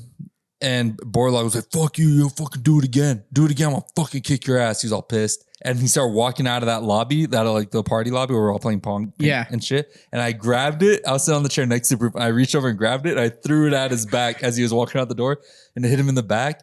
And he just flipped around and was marching at Proof. He was gonna fuck Proof up. He went to, I'm gonna fuck you up, Proof. Yeah. Even though it was me, I'm the one who threw it. I just was like being a little dick because I was like, oh, this guy's acting so tough, you know? Yeah. He's threatening people, he's gonna beat him up. So I just thought it was funny and I just fucking hit him with it after he was leaving. And he started marching over to fucking Proof. And I realized, so I stood up and stood between him and he came to fucking like push me out of the way. And I fucking hip tossed his ass. I just grabbed his arm, hip tossed him, boom, landed on the floor and just mounted him, got on top of him. Yeah. And I just the typical shit I do. You know, I pinned him down and shit. And he was like, get the fuck off me, get the fuck. And I'm like, no, like calm down. Like the same shit. Yeah. And then I like squished his like arms or something. I had control of both of his arms. I had my hands free somehow. And I was such a little dick at the time. I was the Marine Corps guy, the little young guy. Yeah. And I just remember I was just like, I calmed down and I slapped him. I don't know why I'm laughing. This guy's probably bigger than me. He's a big dude. He's as tall as me. I would chicken out. So. And but when I first tossed him, everybody was trying to pull me off. They thought I was gonna kick his ass. Yeah. But I was just chill. Yeah. I was like, no, I'm fine. Like things are like I'm good. Like I'm just restraining him. Yeah. It was so funny. The way you said that, just restraining him. Just holding him down. Let him calm down. He's about to kick this guy's ass. I had to like hold him down for a sec. But yeah, so funny. One time this one guy, because everybody knew I was like pretty decent at like grappling. I was the best one for sure out of like everybody. But there was this kid named Coates. Jacked fucking.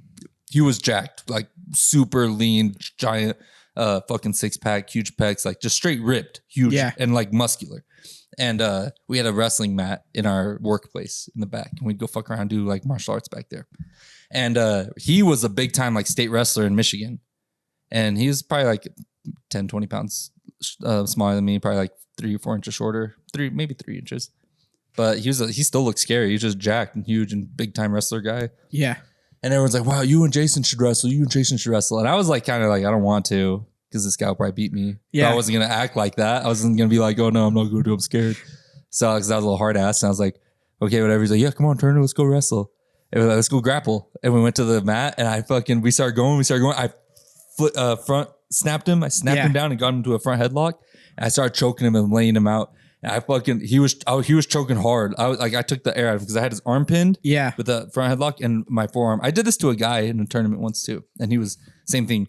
They both started tapping on the floor. Yeah. And I let go and he's like, I'm about to start swinging on you. You're fucking lucky. He was like, face was red. He was pissed off. He's telling me, I literally could have made him fall asleep. Yeah. And he gets up after I let him go and starts threatening me saying he's going to punch me.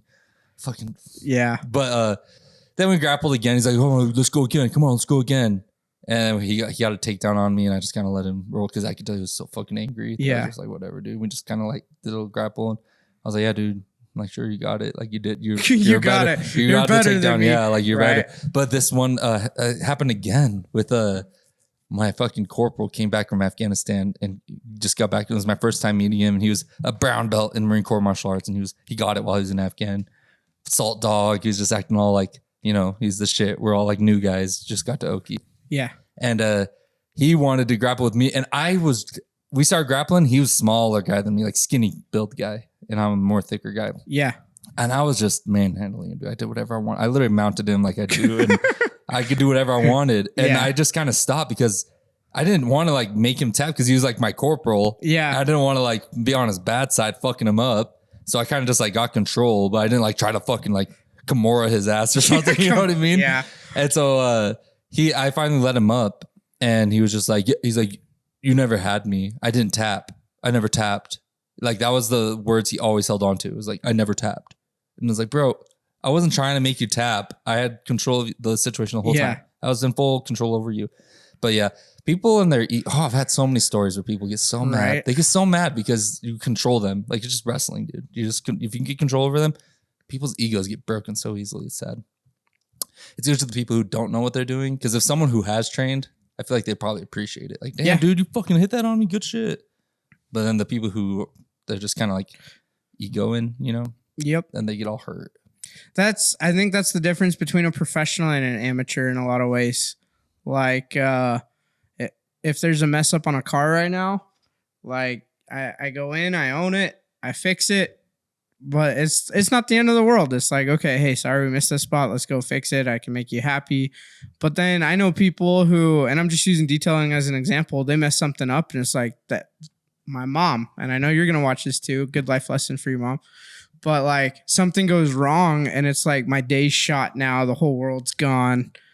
I think it's kind of like the ego. I think a better comparison though would be if you went out with one of your sales friends and you felt that you'd been in it longer. Yeah. You're older, you're wiser, you're more experienced. You had more sales under your belt, and you go out and this guy sells more than you that day, and you can't do it. And he's been selling. He seems to be better than you. He's better than you. Yeah. And instead of being like, damn, dude, I'm trying to learn from it and like apply that to yourself, you're just jealous and you're angry and try to find any excuse to believe he's not better than you. Actually, he had a good day.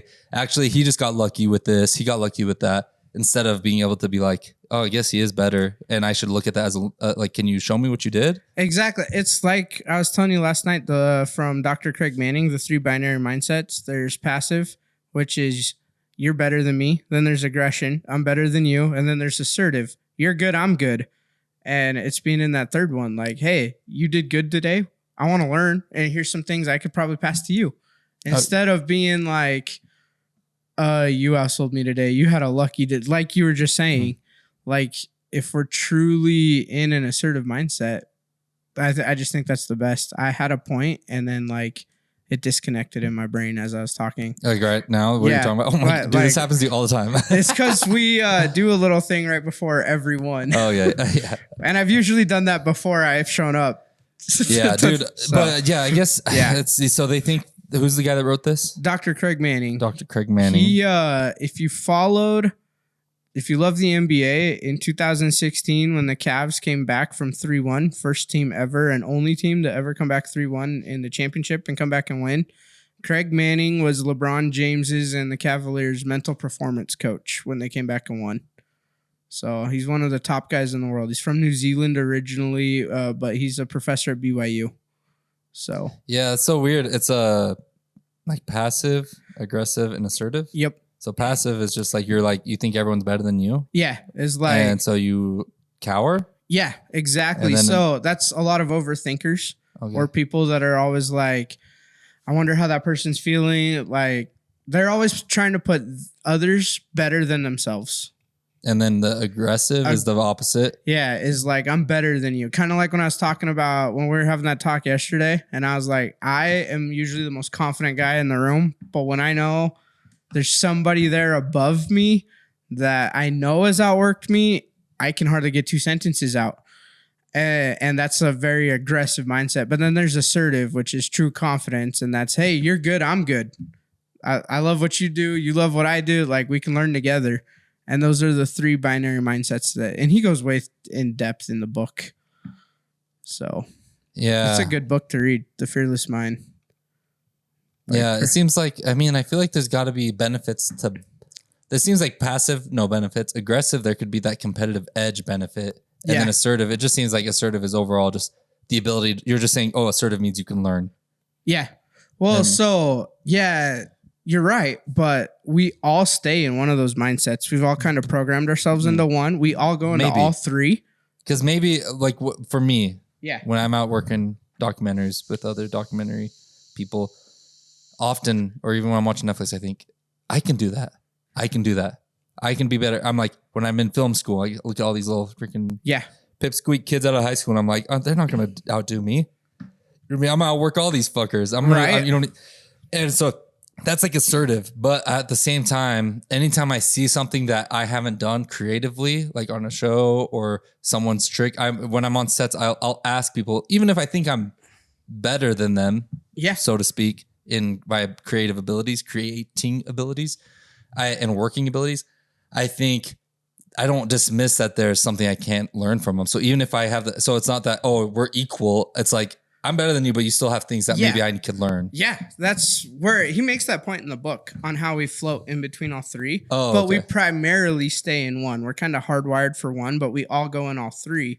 But you can change, and that's kind of what the book is about, is how to get to true confidence and assertiveness and the steps that he lines out that he's backed with sports. Oh, so what was one of the ways to get there? What was the most prominent ways that stuck with you? I think I called you when I watched, because I read the book, and then he's got a YouTube series where he gives his BYU like thing condensed on YouTube. Okay. You can look it up, but it's good micro decisions. So he talks about this in the book. Everybody worries and stresses about all the giant decisions we have to make. But he says your life is lived in 80% of it is in the small everyday choices. Are you getting up on time? Are you, those small wins? And that's what creates momentum for big choices. So he talks a lot about how to program your mind to make you more happy and to get in that. He does journaling a lot. That's where when I started journaling was from that book. And he just goes through tons of steps and stuff like that on how to program your mind a little bit better, to be happier, to get results. And he's really he's performance psychology. Mm-hmm. So he mostly works with like professional athletes. He's done stuff with like the Olympics, the NBA, but getting people to understand what they're going. I can't remember the guy's name, but he talks about a snowboarder that was on the world tour that they actually, this guy was doing so bad. He got invited on the world tour. So there's only 50 people on the world tour. And I know nothing. This is all quoted from my memory from the book. I've never watched snowboarding. So, but he talks about how this guy was like dead last 50th. And actually the coach made him work with this Craig Manning guy because he was doing so bad. They were about to kick him off the tour. And he ends up finishing that world tour. I think he finished 49th out of 50 people.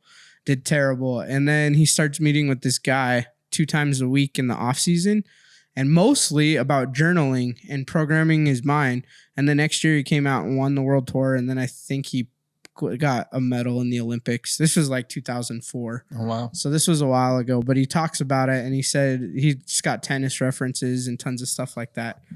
Dude, of how to program it. So what's interesting right now for my documentary journey is I'm going back to produce my first feature film. With Family Boxing with Kendra Samardzis and Jason, coach athlete duo. Yeah.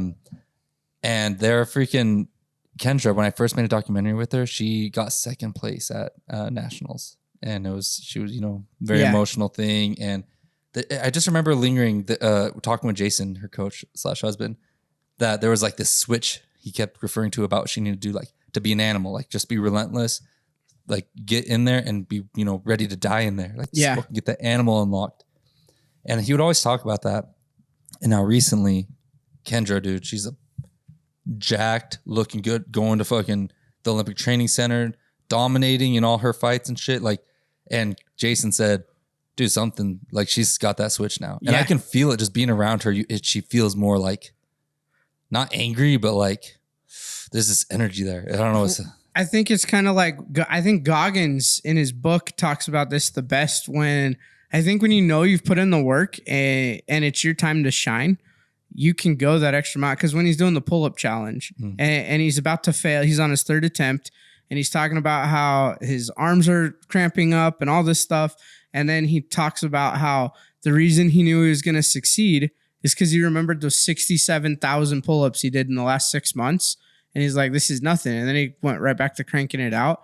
And I don't know Kendra, but I'd imagine, she got second place in nationals. That's not winning, but that's still a huge momentum boost. You got second. You're the second best in the country. She's won before. Oh, really? She's had quite a long career of she's had.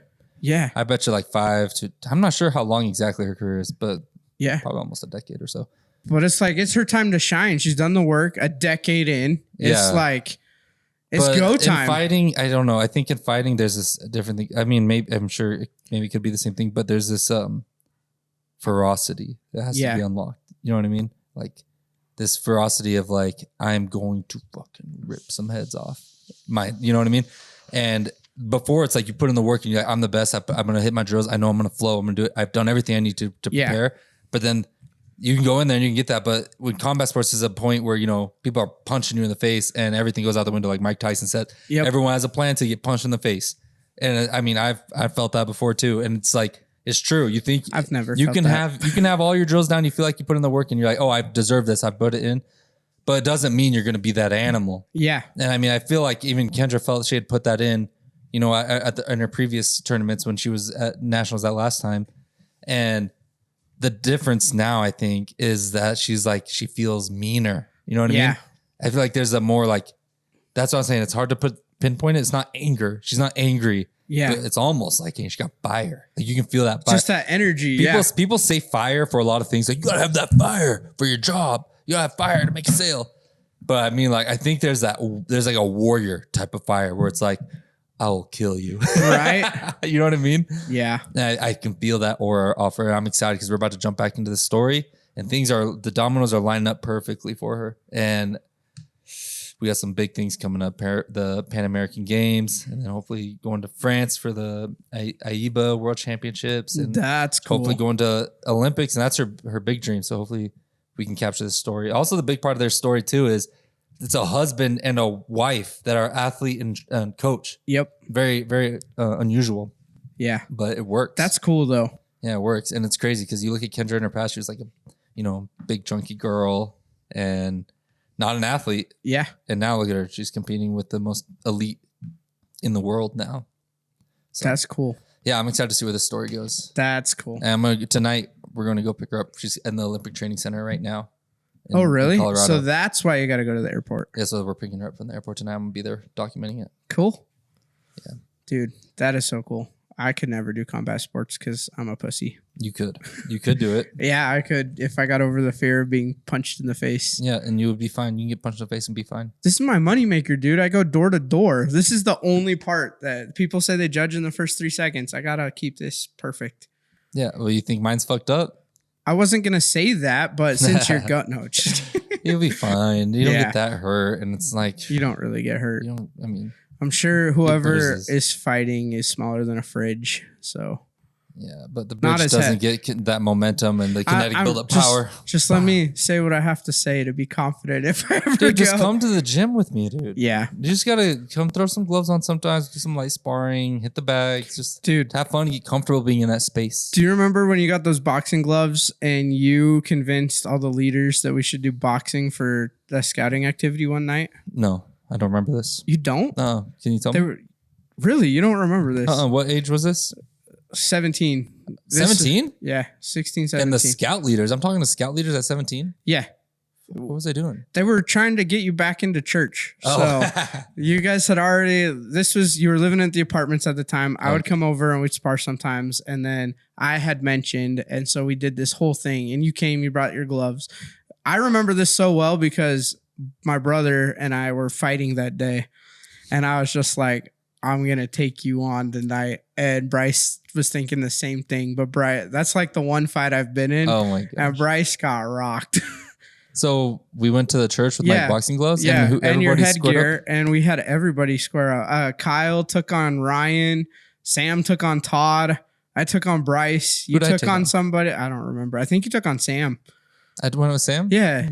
But you knew what everybody else, we'd never boxed. You were the only one that kind of knew what you were doing. Yeah, and I didn't know what I was doing. Yeah, you had the equipment, but everybody else, you're like moving around. And then you got me and Ryan just fucking punching, looking like we're flapping duck arms or something. Yeah, that was before the Beal boxing smoker days. Yeah.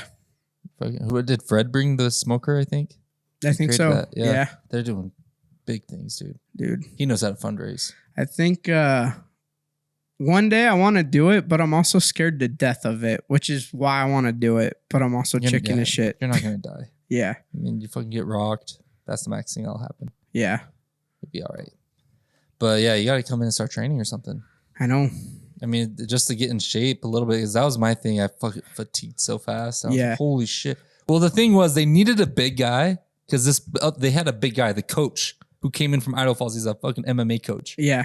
Been training all summer for this. He signed up and Fred puts a post up like a week before. I have not been training at all. Yeah. I've been doing some jogs over summer. You know what I mean? I was jogging. So I was like, I think I'm in okay shape. Not like punching shape, but I didn't know I was going to go against some fucking MMA trained fucking. He had better technique than me, dude. That guy was good. I watched. Yeah, that guy was good. But yeah, that guy had been training all summer for this event. You were taller, but he was bigger than you too. He was a stout fucker. He hit hard. Yeah. He hit hard. That was probably I've been hit harder before, but that was continuous hit. Yeah. You know what I mean? I've been hit hard in sparring where I was like, damn, that felt like a fucking piece of metal in your fucking glove. But that guy, I took that week on in less than, I took that fight on in less than a week of advance, you know? Yeah. I saw Fred posted, we still need a big guy. And I was like, oh, hey, I'll do it. If you guys really need a big guy, I'm available that Saturday. I'll come in. I didn't know that's how you got into it. Yeah. I thought, dude, I totally thought you, because I was there, but I thought you had like signed up for it like 6 months in advance. Hell no. I didn't know if I would be around or anything. Yeah, I had no idea you signed up for it a week before. Yeah, a week before. And I was like, hey, I'm going to go do this. And I also didn't really want to go to the reunion. So it was like a good excuse. Well, we all knew that. Yeah. I mean, I was like, I resigned. I've officially resigned as fucking senior class president. I'm not dealing with that bullshit. You guys want to see each other? Go see each other. Go figure it out. All right. But I'm not that excited about it, to be honest. Yeah. I see the people I really love and want to see. And if I want to see other Buell people, you just go to Buell, walk around, you'll fucking see people. Know, so your reunion, it made me realize that not everybody was as cool as I thought they were in high school.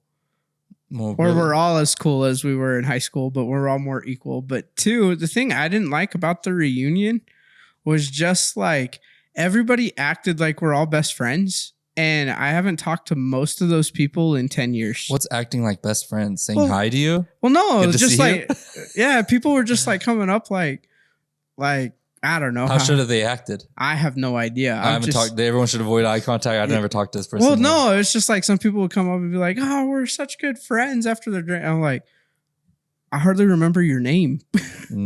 That sounds like you're the asshole there. I probably am. They're being nice. Oh, Mark, it's good to see you. Oh, Mark, how you been? Hugging you. Fuck, who are you? You're right. That guy's an asshole acting all nice to me. Right. You hate that people were being nice to you? No, it wasn't that. It was just like, if we all cared so much, why don't we like actually care instead of just see each other once every 10 years, be like, it's great to see you. Should you not just show people love all the time though, even if it's for one moment? Or do you have, if you're going to show someone love, do you have to just be consistent every day and call them every day? No, I would say, I think you should always show genuine love. Oh, you felt like it was fake? From some people. Some people I felt like it was like genuine. There were people that I really had a good time hanging out with that I haven't seen since then, and it was great. Who are these shady people? Don't tell the name, but I'm not gonna. I'll tell you after you're off camera. Give me. Just write it down. Yeah, write it down in your thing. Let me see. Okay. I'm curious. It's 5:15. What time do we start? Like 4:30, 3:30. I don't know. What? A long name. Oh, I'm putting everybody on here. Oh, there's a lot of fuckers. Okay, all right.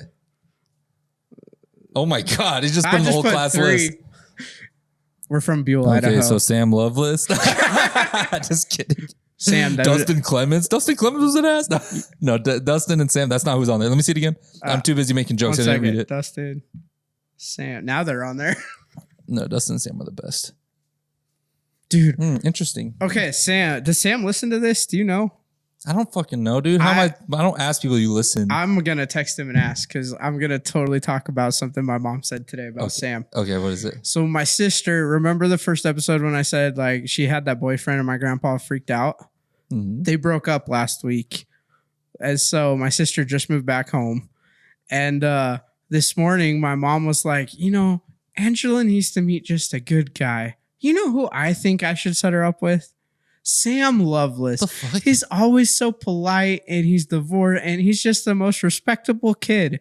Oh and I died laughing, dude. I was like, yeah, Angela can catch the fish while Sam bites the heads off. Dude, Sam Loveless is he seems to have calm down. He's married now. He seems like he's married. I bet he's the same motherfucker, My mom told me he's divorced. Dude. Oh, is he? Yeah, that's what my mom told me. Oh, I had no idea. But dude, back in the day, Sam Loveless, the craziest motherfucker out of everybody. He was the most exciting dude to be around. Dude. He did not feel pain. He was like immune to pain. Him and Dylan Jacobson fucking playing that fist. What do we call it? The knuckles. Knuckles, where you go like boom, hit each other's knuckles, boom, and then when you miss, the next person gets to go. Well, actually, Dylan's knuckles started bleeding from hitting Sam so many times, and Sam was just like, dude. He just ended up taking it. Sam fucking jumped off the, like 20-story stairs or 20-story. 20 flights or whatever. Wait, 20 flights? What 20 steps? It was a story and a half. A story and a half high of stairs. Fucking clears it, breaks his foot, walks on that foot for like 2 weeks before he finally goes to the doctor. Dude. Fucking falls on that thorn tree, lands on his... Dude, he just has so many crazy ass stories. It's like, dude, how are you... That's why he was so good at long distance running. Because I feel like he could just... Pain wasn't a factor for that guy. Dude. It was a factor for me because every time I think of Sam, I remember the camping trip where Sam had filled a sock with rice. You know this story? Yeah. You're already laughing. And I'm sleeping in my sleeping bag. We got probably 10 boys in this giant ass tent. We're probably 12 years old. All sleeping. We got the leaders in their own tent. It's probably midnight. I'm the first one out because I just always have never been a night person. But all of a sudden, I hear Sam yell, "Monster!" And he grabs this sock filled with rice, and he jumps on top of his brother, Kyle, and he just starts beating the fuck out of him. And Kyle's all crying like, "Sam, stop! Sam, stop!" And I'm laughing. I was probably laughing. That's probably why he targeted me next, because I was laughing so hard and making fun of Kyle. But like, he stops beating on Kyle. We all go back to bed. 10 minutes later, I'm almost asleep and I hear "Monster!" And I sit up to be like, he's getting Kyle again. And all of a sudden, right on my shoulder, just pop. And then for like 3 minutes, everybody's laughing and Sam's just beating the fuck out of me. Dude, with this little rice thing. And I was so dumb. I don't know why I didn't fight back, push him off, say stop. I just kind of laid there. I was like, "Sam, stop." Well, it's scary, dude. You can't. It's like if you like uncover for a second, you're gonna get nailed. Yo, I was getting nailed. I had bruises from that night. Dude, that shit reminds me. It's like the SpongeBob episode where like Patrick and SpongeBob are sleeping. SpongeBob moves into Patrick's rock. Remember? They're like sleeping like it's a blanket, and then he goes off and sleeps in the sand. And then Patrick wakes up and is like, "Spider!" Like, runs over there. That's exactly what happened. You just lay in bed, wake up, "Monster!" Run over to someone, start beating the shit. Well, to you and Kyle. Dude, the time I saw Grant mad, I remembered, is there was Indian Hot Springs or something like that over where we'd get those rocks, those reservoir. Oh, what the fuck? You know what I'm talking about? Not same trip, but same place as the monster story. Is it that Indian Hot Springs? So yeah, I don't know if you were there for this one, but Kyle was trying to cross that stream of hot boiling water. There's there's like an island. There's like an island. One side there's like cold river water. No, the other side's like boiling river water. You guys did that one when I was at Bradley one year on staff. Because I remember you telling me this story. Fucking Sam is fucking with Kyle because we put a log across the boiling pit of water that's coming out of the hot springs. It's fucking boiling. It's hot as fuck. And we cross that log. And Kyle, Sam's little brother, starts crossing that log. And Sam goes and starts picking up the log, fucking with him. Kind of like that one video where that kid's like, "Damn it, boss." You know what I'm talking about? Yep. And Sam picks it up, drops it, just like that video. And fucking Kyle falls straight into the hot boiling water, dude. And comes out crying. All red. His skin was burned. He was red everywhere. And Grant came flying out of nowhere, dude, and just puts a boot right up fucking Sam's ass, dude. And Sam jumped in there the way like you'd imagine a dog doing it. He went and kicked a dog in the ass, and he like leaped. Sam leaped in there, took off running, dude. It was hilarious. Just snorted. Oh my god! You got me laughing so hard. I snorted. It was scary though. Yeah. Whenever those adults got mad, it was scary, dude. Like, don't even like make eye contact. Right? You'll be next. Yep. Fucking Sam terrorized Kyle. It was so fun though. I know Sam.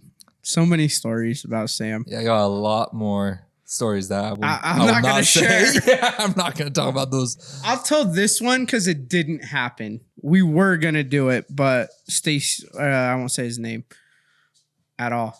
Somebody found out that we were about to do something and we decided not to for legal reasons. But we were going to... No more. We were going to TP a church. And not our church.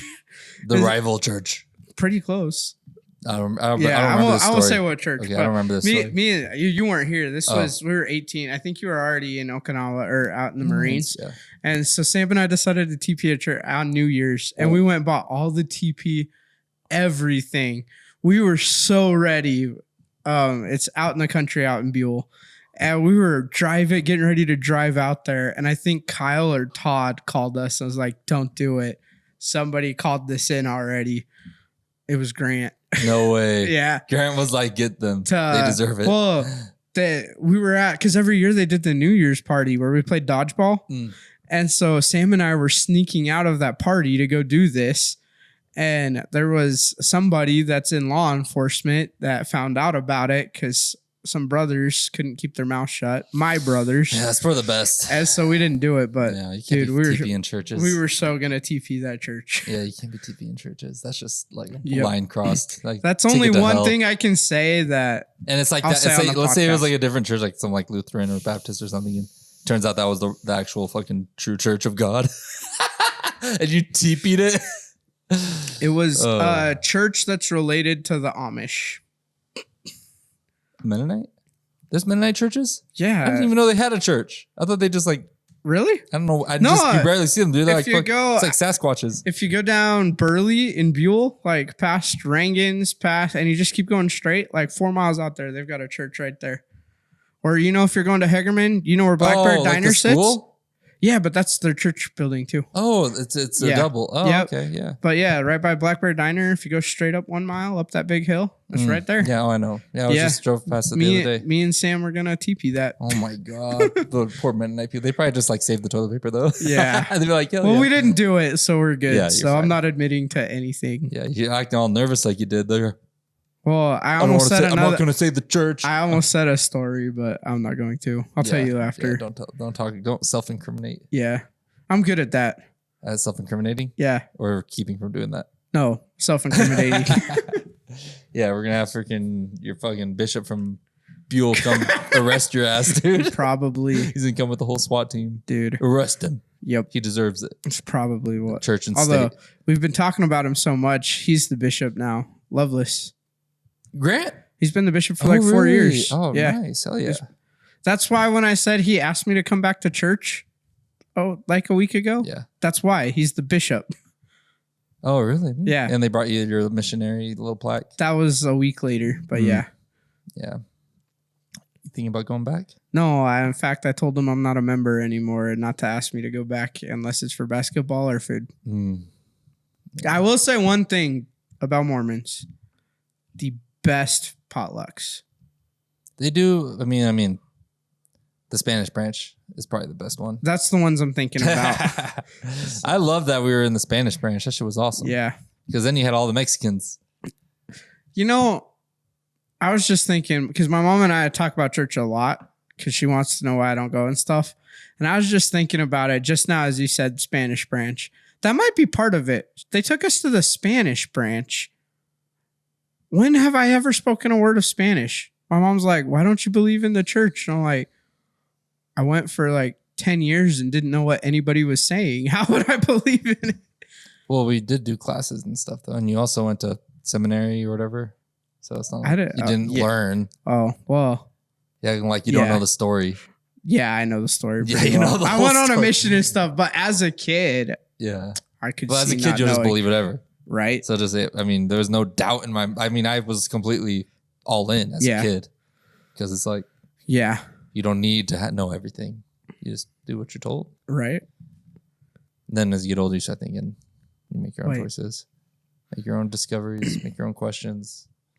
Yeah, what a journey life is, figuring out, and in the end, doesn't even matter. Believe in what you want to believe in, be happy, and Yep.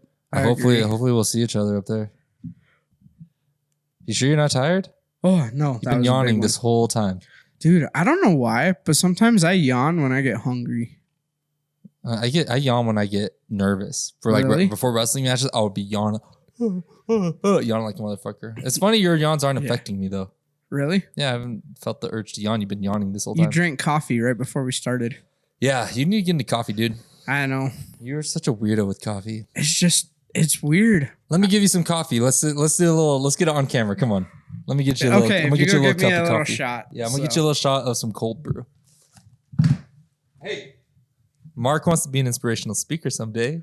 So Here's his monologue of inspiration. This is 4 times in a row, and I'm going to go silent, just like the other 3. No, actually, I'm going to tell a joke. This is one of my favorite jokes that I've ever heard. So, think to yourself real quick, what would be worse than ants in your pants? Uncles. It's just terrible. Hear Jason all laughing in the background. But yeah, just stew over that one for a little bit. Definitely worse to have uncles in your pants. And here's a shot of coffee. Chobani cold brew. So I'm weird. This is so funny. Put a little more in there. If I'm doing a shot, I'm gonna do a shot. Well, not that. Okay, perfect. Yeah. So it's so weird to me. I grew up super Mormon, and Mormons don't drink coffee or tea. I can't even remember everything we're not supposed to do because I do everything else. But you're not supposed to smoke like tobacco products, coffee, tea, or drink. And I don't know why, but it's like so ingrained in me that coffee is bad. I do not drink coffee or tea, but I smoke pot, I smoke cigarettes, and I drink occasionally. I'm not a big drinker. Coffee is bitter. So, I mean, you just are being a baby about the bitterness. But so you'll take a shot of vodka better than you'll take a shot of coffee. Even when Jenna gets like those sweet ones from Starbucks, I just don't drink them. Well, this one's... And they taste like caramel delicious. Okay, well, this one's no sugar, no dairy. Perfect. Straight raw, 15 calories. Don't cheers me, bro. Oh, yeah. Okay, let's do it again. Retake.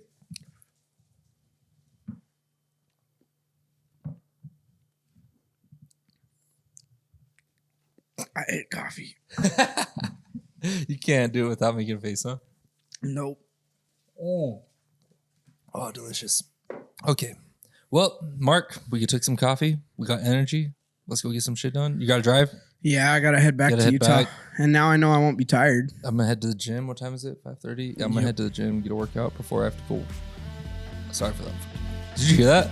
Got like bubbles creeping up my throat. Yeah, then I'm going to try to get a workout in before I have to go to fucking shoot.